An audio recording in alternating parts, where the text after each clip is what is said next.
اپنی مہربانی سے امیین میں سے ایسا جلیل القدر رفیع الشان رسول مبعوث فرمایا جس کی خیرات و برکات کا یہاں ذکر خیر ہو رہا ہے، جو آیات ربانی پڑھ کر سناتا ہے۔ یہ وہ مینار ہے جس سے تا ابد رشد و ہدایت کی شعائیں نکلتی رہیں گی، اس کا فیضان نگاہ اس کے زمانے تک محدود نہیں۔ بسم اللہ الرحمن الرحیم۔ سورہ جمعہ ترتیب کے اعتبار سے 62ویں صورت ہے، یہ مدنی صورت ہے۔ اس میں 11 آیات اور 2 رکوع ہیں۔ اس صورت کے پہلے رکوع میں حضور نبی کریم صلی اللہ علیہ وآلہ وسلم کی رسالت اور آپ کی بعثت کے مقاصد بیان فرما کر پوری انسانیت کو آپ پر ایمان لانے کی دعوت دی گئی ہے، اور خاص طور پر یہودیوں کی مذمت کی گئی ہے کہ وہ جس کتاب یعنی تورات پر ایمان رکھنے کا دعویٰ کرتے ہیں اس میں اشرف الانبیاء صلی اللہ علیہ وآلہ وسلم کی تشریف آوری کی بشارت موجود ہے۔ اس کے باوجود وہ آپ پر ایمان نہ لا کر خود اپنی کتاب کی خلاف ورزی کر رہے ہیں۔ پھر آگے مسلمانوں کو یہ ہدایت دی گئی ہے کہ ان کی تجارتی سرگرمیاں اللہ تعالیٰ کی عبادت کے راستے میں رکاوٹ نہیں بننی چاہیے، چنانچہ حکم دیا گیا کہ جمعے کی اذان کے بعد ہر قسم کی خرید و فروخت بالکل ناجائز ہے۔ نیز حضور نبی کریم صلی اللہ علیہ وآلہ وسلم خطبہ دے رہے ہوں، اس وقت کسی تجارتی کام کے لیے آپ کو چھوڑ کر چلے جانا جائز نہیں ہے، اور اگر دنیاوی مصروفیات کا شوق کسی دینی فریضے میں رکاوٹ بننے لگے تو اس بات کا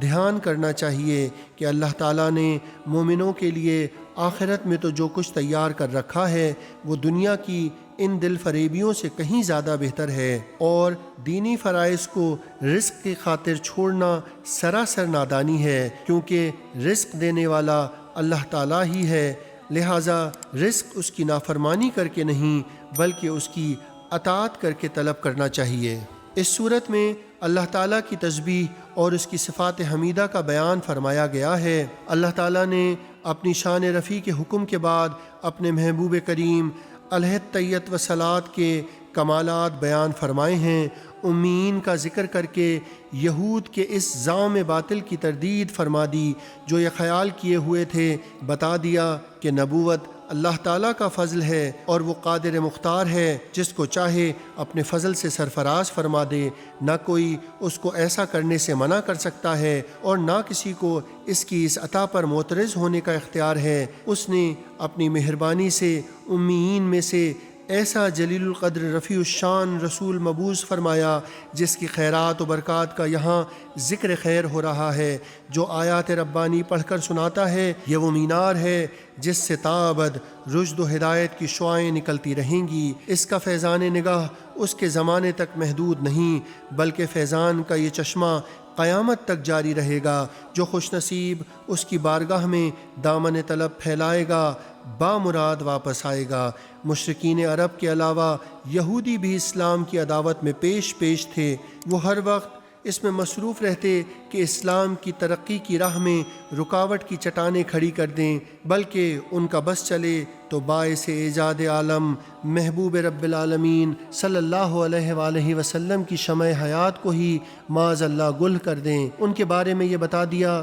کہ ان کا دعویٰ تو یہ ہے کہ وہ حضرت موسیٰ کلیم اللہ علیہ السلام کی امت ہیں، ان کے پاس تورات جیسا آسمانی صحیفہ موجود ہے، لیکن صدیف انہوں نے اس سے استفادے کی توفیق کبھی نصیب نہیں ہوئی۔ ان کی مثال اس خچر کی سی ہے جس پر قیمتی علمی کتابوں کا بوجھ تو لدا ہوا ہو لیکن اسے یہ خبر نہ ہو کہ اس میں علم و حکمت کے کتنے قیمتی خزانے موجود ہیں۔ ایک اور غلط فہمی بھی ان کی بدنصیبی کا باعث تھی، وہ اپنے آپ کو اللہ کا لاڈلا خیال کرتے تھے۔ کسی غیر اسرائیلی کی اتباع ان کے نزدیک ان کی توہین اور ہتک کا باعث تھا۔ بتا دیا کہ تمہارا یہ گمان سراسر غلط ہے، دل کی گہرائیوں میں تم بھی اسے غلط سمجھتے ہو، ورنہ تم موت سے نہ ڈرتے۔ تمہارے خیال کے مطابق تو چاہیے تھا کہ تم موت کے خواہاں ہوتے تاکہ اللہ تعالیٰ اپنے لاڈلوں کو اپنی نعمتوں سے سرفراز کرتا۔ تمہاری بزدلی کا تو یہ عالم ہے کہ خیبر جیسے مستحکم قلعے